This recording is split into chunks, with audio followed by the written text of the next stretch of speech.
ಎಲ್ರಿಗೂ ನಮಸ್ಕಾರ. ನಾನು ಇವತ್ತು ನರ್ಸರಿಯಲ್ಲಿ ಕೆಲವೊಂದು ಗಿಡಗಳನ್ನ ತಗೊಳ್ಬೇಕಾಗಿತ್ತು, ಹಾಗಾಗಿ ಬಂದಿದ್ದೆ. ಸೊ ಹೂವಿನ ಗಿಡಗಳನ್ನೆಲ್ಲ ನೋಡ್ತಾ ಇದ್ದೆ. ಅದರಲ್ಲಿ ನಂಗೊಂದು ವಿಶೇಷವಾದಂತಹ ಗಿಡ ಸಿಕ್ತು. ಅದು ಯಾವುದು ಅಂತಂದ್ರೆ ನೋಡಿ, ಇದೆ.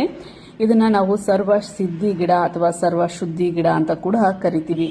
ಕೆಲವರು ಸಿದ್ಧಿ ಗಿಡ ಅಂತ ಕರೀತಾರೆ, ಕೆಲವರು ಶುದ್ಧಿ ಗಿಡ ಅಂತ ಕರೀತಾರೆ. ಏನಕ್ಕೆ ಅಂತ ನಾನು ಹೇಳ್ತೀನಿ. ಹಾಗೆ ಈ ಗಿಡನ ಮನೆ ಮುಂದೆ ಯಾರೆಲ್ಲ ಬೆಳೆಸ್ತಾರೆ ಅವರಿಗೆ ಯಾವುದೇ ರೀತಿಯಾದಂತಹ ಹಣಕಾಸಿನ ಸಮಸ್ಯೆ ಇದ್ರೆ, ಎಷ್ಟೇ ದುಡಿತಾ ಇದ್ರು ಕೈಯಲ್ಲಿ ದುಡ್ಡು ನಿಲ್ತಾ ಇಲ್ಲ ಅನ್ನೋದಾಗ್ಲಿ, ಅಥವಾ ಬರಬೇಕಾದ ದುಡ್ಡು ಸರಿಯಾದ ಟೈಮಿಗೆ ಬರ್ತಾ ಇಲ್ಲ ಅನ್ನೋದಾಗ್ಲಿ, ಅಥವಾ ಯಾವುದೇ ಕೆಲಸಕ್ಕೆ ಹೋದ್ರೂ ಸಕ್ಸಸ್ ಆಗ್ತಾ ಇಲ್ಲ ಅನ್ನೋರಾಗ್ಲಿ, ಈ ಗಿಡನ ಮನೆ ಮುಂದೆ ಬೆಳೆಸಿ ಇದನ್ನ ನೋಡ್ಕೊಂಡು ಹೋಗೋದ್ರಿಂದ ಅದೆಲ್ಲದನ್ನು ಕೂಡ ಸಿದ್ಧಿಸುತ್ತೆ ಅನ್ನೋದು ನಂಬಿಕೆ. ಹಾಗಾಗಿ ತುಂಬಾ ಜನ ಈ ಗಿಡನ ಮನೆ ಮುಂದೆ ಹಾಕ್ತಾರೆ. ಸೊ ನಾನು ಇದನ್ನ ತಗೊಂಡೋಗಿ ಹಾಕ್ತಾ ಇದ್ದೀನಿ. ಹಾಕಿ ಸುಮಾರು 3 ತಿಂಗಳು ಆಗ್ತಾ ಇದೆ. ಸೊ ಈ ವಿಡಿಯೋ ನಾನು ಲೇಟಾಗಿ ಮಾಡ್ತಾ ಇದ್ದೀನಿ. ಇದು ಹಾಕಿದ ಮೇಲೆ ನನಗೆ ಯಾವ ರೀತಿಯಾಗಿ ರಿಸಲ್ಟ್ ಬಂದಿದೆ ಅನ್ನೋದನ್ನ ನನ್ನ ಯೂಟ್ಯೂಬ್ ಚಾನಲಲ್ಲಿ ಅಪ್ಲೋಡ್ ಮಾಡಿರ್ತೀನಿ, ಚೆಕ್ ಮಾಡಿ. ಹಾಗೆ ಈ ಗಿಡನ ಯಾವ ರೀತಿ ಪ್ರೊಪಗೇಷನ್ ಮಾಡಬೇಕು, ಯಾವ ರೀತಿಯಾಗಿ ಬೆಳೆಸಬೇಕು ಅನ್ನೋದನ್ನೆಲ್ಲ ನಾನು ಡೀಟೇಲ್ ಆಗಿ ನನ್ನ ಯೂಟ್ಯೂಬ್ ಚಾನಲಲ್ಲೇ ಅಪ್ಲೋಡ್ ಮಾಡಿರ್ತೀನಿ. ಇಂಟ್ರೆಸ್ಟ್ ಇರೋರು ಚೆಕ್ ಮಾಡಿ.